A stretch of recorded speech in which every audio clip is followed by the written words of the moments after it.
कार्यक्रम शुरू होने में थोड़ा देर है, तब तक मैं आपके सामने एक गीत पेश करता हूँ।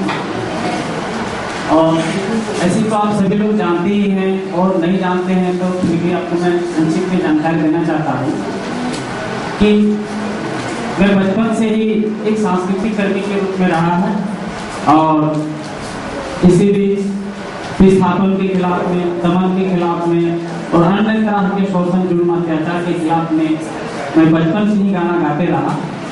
और इस बीच मेरे विरोध बहुत बड़ा साजिश अपनाया गई राज्य सरकार की तरफ से, और आप लोग जानते ही हैं कि बहुत चर्चित चिट्ठारी नरसंहार कांड जो हुई थी, जिसमें एक गलत आरोप दे करके मेरे ऊपर एक साजिश के तहत फंसाया गया, और फंसाने के बाद ऐसा फंसाया कि फांसी सजा तक निचली अदालत ने सुनाया। लेकिन देश भर में व्यापक जन आंदोलन हुआ, सभी तरह के लोग एकजुट हुए, सामाजिक कार्यकर्ता और आपका मानवाधिकार संगठन और वकीलों का संगठनों ने भी मिलकर आंदोलन किया, और जिसमें बहुत बड़ा एक आंदोलन का परिणाम निकला कि उस न्यायालय मुझे फांसी से बचाया और बरी कर दिया। बरी होने के बाद मेरे ऊपर फिर से सेक लगाया, क्राइम कंट्रोल एक्ट के तहत 1 साल तक रखा जेलों में। और जब मैं निकलने ही वाला था, इसी बीच मेरी पत्नी अपर्णा मांडी को भी पुलिस गिरफ्तार करके दुमका जेल में डाल दी। तो उनके साथ भी ऐसा ज्यादती हुई कि दूसरे किसी के नाम से मुकदमा दर्ज था, उसमें उर्फ डाल करके अपर्णा को भी दुमका जेल में डाल दिया। और इसमें भी HRLN वाला से लेके सभी लोग इसमें महत्वपूर्ण भूमिका निभाए, और मुकदमा लड़ने के बाद आज अपर्णा भी आ गई है, जेल से बाहर आ गई है, और आज हमारे सामने अपर्णा भी है और मेरा बेटा भी है, जो दोनों 6 महीना तक दुमका जेल में बंद थे। और आज पहली बार है जो हम सभी परिवार इस तरह के प्रोग्राम में शिरकत कर रहे हैं, इसलिए मुझे बहुत खुशी हो रही है। और इसी बीच एक गाना गाने के लिए मुझे कहा गया, तो मैं आपके सामने पेश कर रहा हूँ। ऐसे तो कुछ दिन से थोड़ा सर्दी खांसी हो गया था, गला मेरा फंसा हुआ है, सही से मैं नहीं गा पा रहा हूँ, तो इसके लिए आप क्षमा करेंगे, लेकिन फिर भी कोशिश है आपके सामने गीत में पेश कर रहा हूँ। और वह गीत है, हम पूरे परिवारों संबंधित गीत है। हम सबसे पहले उसी को आपके सामने सुनाऊंगा, और बाद में कभी मौका मिलेगा तो विस्थापन के खिलाफ में और मुद्दे पर भी मेरा गीत है, जो कैसेट भी उसका उपलब्ध है। तो बहुत ऐसे गीत है, तो मैं आपके बीच से एक गीत पेश कर रहा हूँ क्षेत्रीय भाषा में ही। जब मुझे फांसी की सजा सुनाया गया, सुनाने के बाद मैं जेल में था और मेरा बेटा और मेरी पत्नी बाहर में थी, तो उस बीच हम परिवारों के बीच में किस तरह का दौर गुजरा, किस तरह का परिस्थितियां आई, जो हम लड़ते रहे। बाहर में बेटा भी लड़ता रहा, पत्नी भी लड़ती रही, और मैं भी लड़ता रहा, और बाहर सभी तरह से लोग लड़ते रहे। इस बीच जो मेरे अंदर एक नया रचना आई है, उसको मैं आपके सामने पेश कर रहा हूँ।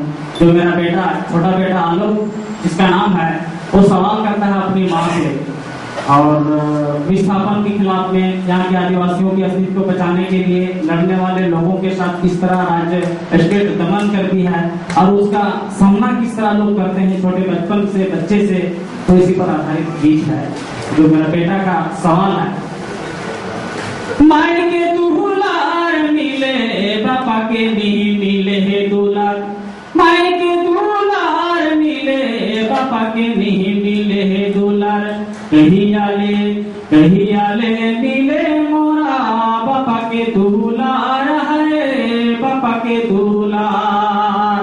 कहिया ले मिले मोरा, पापा के दुलार है, पापा के दुलार। माई के दुलार मिले, पापा के नहीं मिले है दुलार। कहिया ले मिले मोरा, पापा के दुलार है, पापा के दुलार। दिनों दिन बीत जा है, चलो साल बीत जा है, है बाबा के नहीं मिले दुलार कहिया ले मिले मोरा बाबा के दुलार है बाबा के दुलार कहिया ले मिले मोरा बाबा के दुलार है बाबा के दुलार। दादी से मैं पूछा लूं नानी से मैं पूछा लूं महनी बहतावेला बाबा मोरा कहाँ गेला कहिया ले मिले मोरा बाबा के दुलार है बाबा के दुलार कहिया ले मिले मोरा बाबा के दुलार है बाबा के दुलार।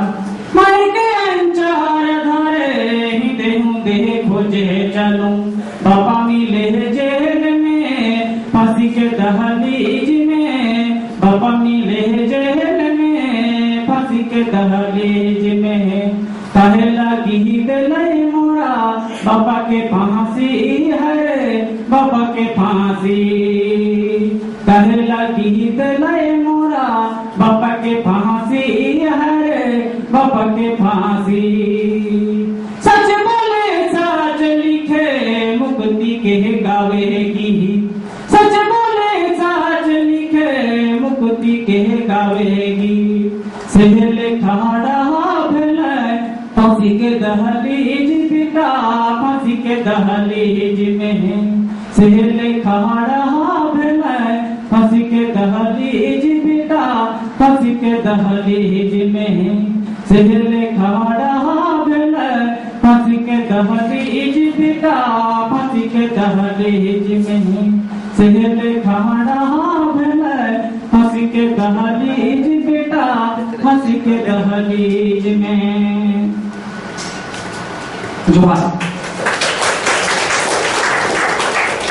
मौका मिलेगा तो फिर